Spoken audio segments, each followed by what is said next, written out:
Eh bien, l'autonomie 2019 dans la NFL s'est enclenchée officiellement mercredi à 16 heures. Et je vous avais prévenu lundi et mardi que, bon, il y avait des scénarios à gauche et à droite, on était sûr de rien dans différents dossiers.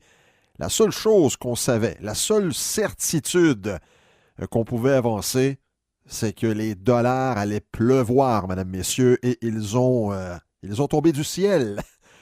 Euh, j'ai fait un petit calcul. Il y a environ 80 joueurs qui ont été mis sous contrat depuis lundi. Et ces joueurs vont toucher.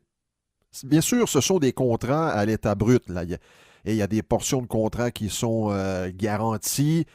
Par exemple, un joueur peut signer un contrat de 50 millions. L'exemple d'Antonio Brown. Bon, Brown a signé un contrat de 50 millions avec Oakland. Il y a 30 millions de garanties.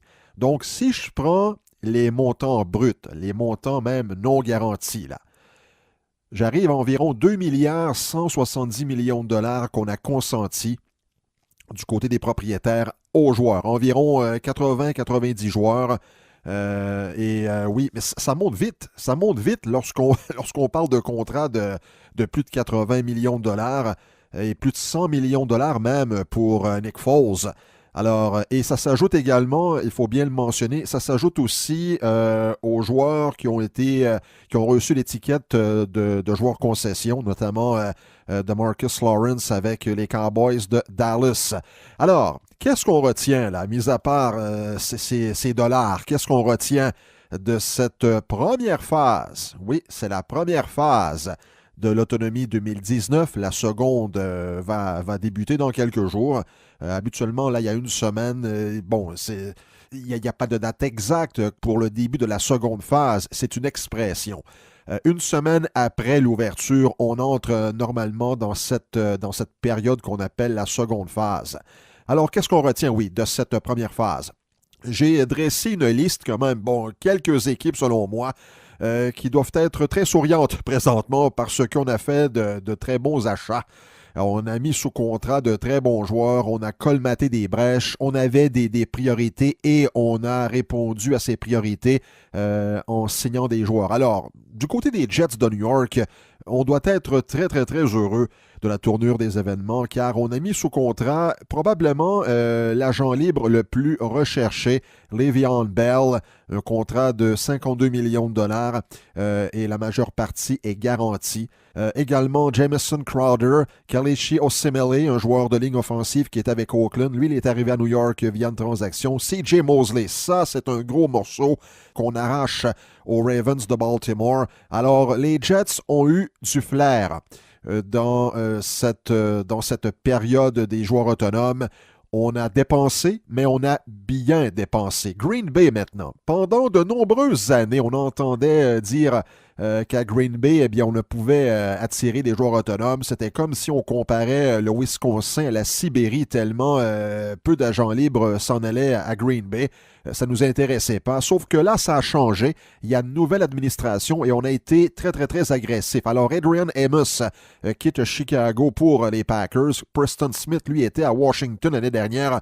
Maintenant, il est avec Green Bay. Même chose pour Cedarius Smith, qui lui aussi quitte Baltimore. Baltimore, je vais y revenir tout à l'heure, là, c'est pas rose avec les Ravens, malgré quelques signatures intéressantes, mais on a maintenant des problèmes là, dans l'alignement. Alors, les Packers qui ont terminé 21e au niveau des points accordés la saison dernière, je pense que ce résultat va être pas mal meilleur l'année prochaine avec l'arrivée de ces joueurs. Les Bills de Buffalo, une autre équipe qui a bien fait. Et on s'est dit, il faut absolument entourer Josh Allen, le quart-arrière d'avenir, le quart-arrière concession des Bills. Alors, on s'est tourné vers les Cowboys de Dallas et Cole Beasley, de même que John Brown, qui était, lui, avec les Cardinals de l'Arizona. John Brown, si c'est un nom qui vous dit quelque chose, c'est tout à fait normal.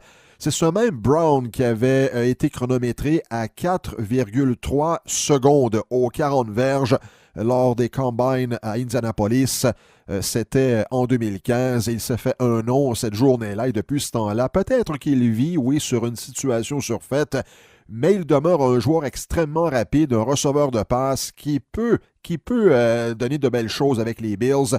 Et l'ajout de Frank Gore, lorsqu'on parle de Tom Brady qui étire sa carrière, Frank Gore, un porteur de ballon, dans la mi-trentaine, qui continue à bien faire. Donc, une belle acquisition et ça n'a pas coûté trop cher là pour les Bills. Les 49ers de San Francisco, on sait que John Lynch, le directeur général et celui qui s'occupe des opérations au football, a été à la recherche d'un secondeur de ligne pour son équipe. Il en a trouvé deux. Alors, Cowan Alexander, qui était avec Tampa Bay en 2018, et selon moi, l'une des très, très belles acquisitions avec C.J. Mosley à New York, eh bien, c'est celle de Dee Ford avec les 49ers. Dee Ford qui avait pourtant reçu l'étiquette de joueur concession. Eh bien, les Chiefs et les 49ers se sont entendus pour bâcler une transaction. Et Ford, c'est un excellent joueur dans la mi-vingtaine. Il va apporter beaucoup aux 49ers. Et les Niners ont aussi accordé un contrat de 10 millions au porteur de ballon Tevon Coleman. Et une autre équipe aussi qui a bien fait, et ça c'est grâce à une signature entre autres, eh bien c'est les Jaguars de Jacksonville qui ont mis sous contrat bien sûr Nick Foles. Nick Foles, 88 millions de dollars pour 4 ans et il y a des bonus. Donc le contrat surpasse les 100 millions de dollars potentiellement. Alors Jacksonville, on est bien heureux là-bas. On se dit enfin, on a un quart arrière pour aller loin, notamment en série. Maintenant, il y a l'envers de la médaille. Quelques équipes qui pourraient regretter, avoir des regrets avant longtemps suite à cette autonomie 2019. Je débute à Baltimore et je place les Ravens ici pour avoir refusé de placer l'étiquette de joueur concession sur C.J. Mosley. Alors, Mosley est maintenant avec les Jets de New York. Mosley, eh bien, a été, lui, sur les équipes toutes étoiles, ce qu'on appelle les All-Pro Team, mais ça, ce n'est pas la même chose que le Pro Bowl. C'est comme au hockey. On peut aller au match des étoiles, mais ça ne veut pas dire qu'on est sur l'équipe toute étoile de fin de saison. Et Mosley a été sur la deuxième équipe toute étoile à 4 reprises au cours de sa courte carrière. Il n'a que 26 ans. Alors, c'est une grosse perte pour les Ravens qui ont également perdu Terrell Suggs, qui lui, est maintenant en Arizona avant d'aller plus tard à Canton, en Ohio, au temple de la renommée du football. Ça, c'est une certitude. Zadarius Smith, comme j'ai mentionné, est maintenant à Green Bay. Et Eric Weddle, lui, a accepté une offre des Rams de Los Angeles. Alors, et oui, je sais qu'on a mis sous contrat Earl Thomas en défensive. Mais pensez-y bien, là, il y a 3 secondeurs réguliers qui étaient là l'année dernière qui ne sont plus là. Alors, je sais que la tertiaire, c'est pas un problème là du côté des Ravens, mais on devra trouver des remplaçants aux joueurs que je vous ai mentionnés. Les Lions de Détroit, ça c'est intéressant parce que là-bas, Mike Patricia, lui, s'est dit, écoutez, il y a des joueurs disponibles qui ont évolué à Foxborough, alors on va aller les chercher pour les mettre sous contrat. Alors les Lions ont clairement, tant qu'à moi, clairement surpayé pour des joueurs qui ne méritent pas un tel traitement.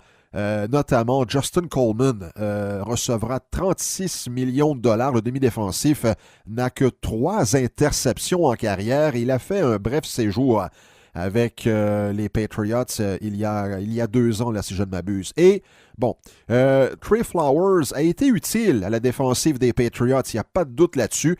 Il a été l'un des meilleurs pour aller rabattre le quart arrière, mais 17 millions par année pour Trey Flowers.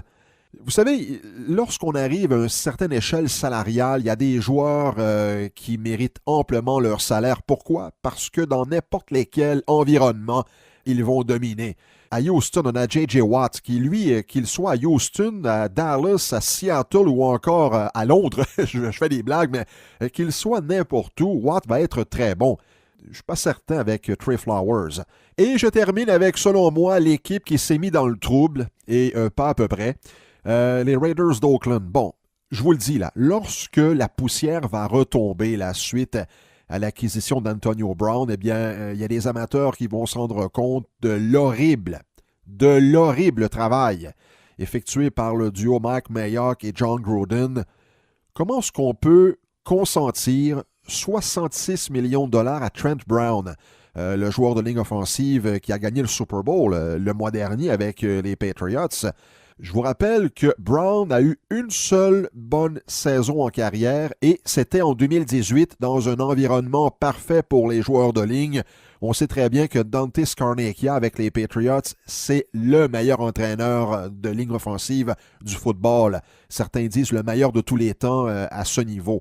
Alors, 66 millions de dollars pour Trent Brown. On se souvient l'année dernière que Bill Belichick avait dit non aux demandes de Nate Solder, qui jouait à la même position que Brown, plaqueur du côté gauche. Il a signé avec les Giants et les Giants le regrettent déjà. LaMarcus Joyner, qui en 5 saisons n'a jamais été choisi pour le Pro Bowl, eh bien, lui recevra 42 millions de dollars. Et concernant Tyrell Williams, qui était avec les Chargers de Los Angeles la saison dernière, eh bien, il n'a qu'une saison en carrière de 1000 verges et tout comme Joyner, il n'a jamais été invité au match des étoiles, mais sa feuille de route lui permet de recevoir 44 millions de dollars des Raiders. Donc, moi, je pense vraiment que Oakland, sans le dire ouvertement, va à un moment donné le regretter.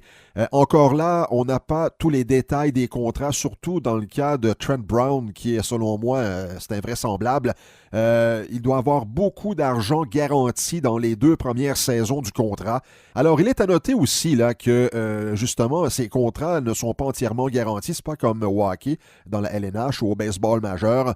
Donc, c'était un bref retour, un bref résumé, très bref, sur cette première portion de l'autonomie 2019. Dans quelques jours, je vais revenir avec cette seconde phase. Et là, il y a des équipes normalement qui excellent dans cette seconde phase. On aura l'occasion d'y revenir dans quelques jours.